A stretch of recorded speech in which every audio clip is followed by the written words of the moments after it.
This video is brought to you by Kadabi, makers of premium accessories for your phones and tablets. Find Kadabi at kadabi.com. This is Chad here from GadgetGuruHD.com, and in this video I'll be comparing the new Kindle Fire HDX and also the iPad Mini 2. Now both the iPad Mini with Retina Display and the HDX are top-of-the-line tablets, but there are some major differences between these two devices. Now we're going to start off this video with the software, which is one of the most notable differences between these two tablets. The iPad Mini runs the latest version of iOS 7, and it's pretty much a major design overhaul of the previous version of iOS, but like the other ones, there isn't really much of a difference, and the learning curve isn't too steep, so you should be able to catch on in just about no time.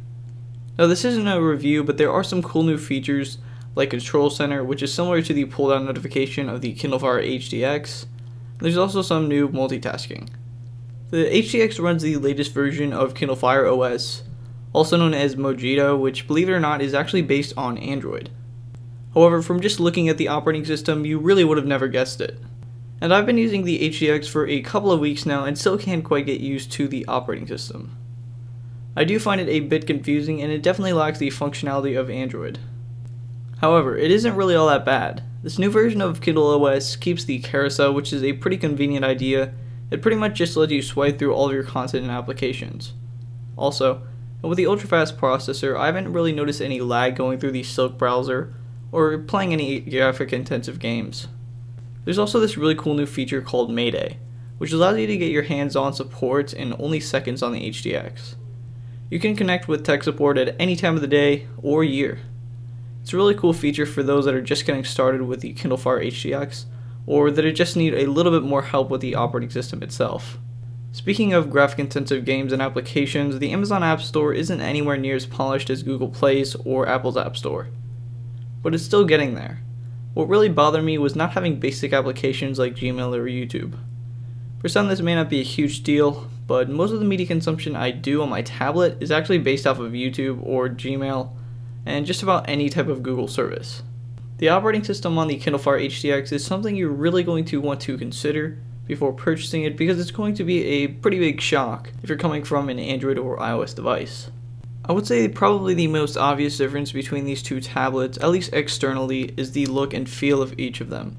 The iPad Mini 2 is available in two different colors: Space Gray, which is pretty much the old black color that we've seen, and also silver. The build quality is really nice, and like all Apple products, the iPad Mini 2 feels and looks real premium. And despite the extremely low price tag, the Kindle Fire HDX also is a real solid and well-built tablet. The back has a nice matte type rubber feel that's actually quite similar to the back of the 2013 Nexus 7 and also the newly released Nexus 5. However, I still have some gripes with it, and also the button placement, which is a whole different story.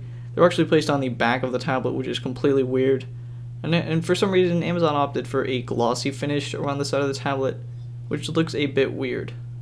In addition, not to completely just add on to this, but it does feel a bit more square than rectangular, so it's a bit tough to use the tablet in one hand. When it comes down to the actual size of the two tablets, they are actually quite different. The iPad Mini 2 is 200mm tall and 135mm wide, while the Kindle Fire HDX is 186mm in height and 128 in width. The HDX is a little bit thicker than the iPad Mini 2 by 1.5mm, and that might actually not sound like much, but it actually is when it comes to holding it in one hand. As far as the weight goes, they're pretty similar, with the iPad Mini 2 weighing slightly more at 30 grams. The iPad Mini 2 features a 7.9-inch display with the famous Retina screen technology. All I can say is that it's fantastic, but the screen on the Kindle Fire HDX is also superb. Each of the displays are ultra crisp and high quality, and you can't go wrong with either of them. In terms of the different variations of these tablets, the iPad Mini 2 can be purchased in Space Gray and Silver like I mentioned earlier, and the HDX is only available in the standard black. They can both be purchased in 16, 32, and 64GB variants, and cellular models are available. Something to consider with the Kindle Fire HDX is you can actually purchase one with special offers for $15 or less, which puts ads on the lock screen of the device. But for $15 more, I would go ad-free, but if you are on a low budget, then it is something to consider. Now when it comes to a tablet or really any other major purchase, price is definitely going to be a factor. The iPad Mini 2 comes in at $399 for the base model, while the Kindle Fire HDX costs $229 for the base Add model. And to put these prices into perspective, you can purchase a 64GB LTE cellular Kindle Fire HDX for only $409, which is only about $10 more than a baseline iPad Mini 2. So yeah, the iPad is definitely really expensive. And if you're interested in checking out any of these products, I'll have links down below in the description to where you can purchase them. But moving on, the battery life on both of these tablets are really impressive. I was able to go days on both the HDX and iPad Mini 2, but I did notice the Kindle did do a little bit of a better job with battery. Honestly, battery really shouldn't be a major concern with either device because they really are both great.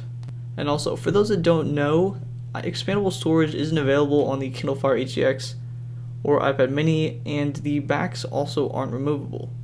Both the iPad Mini with Retina Display and the Kindle Fire HDX are extremely powerful devices. And despite the iPad Mini 2's not so impressive specs, it is still really powerful. It features the new A7 chip and has only 1GB of RAM.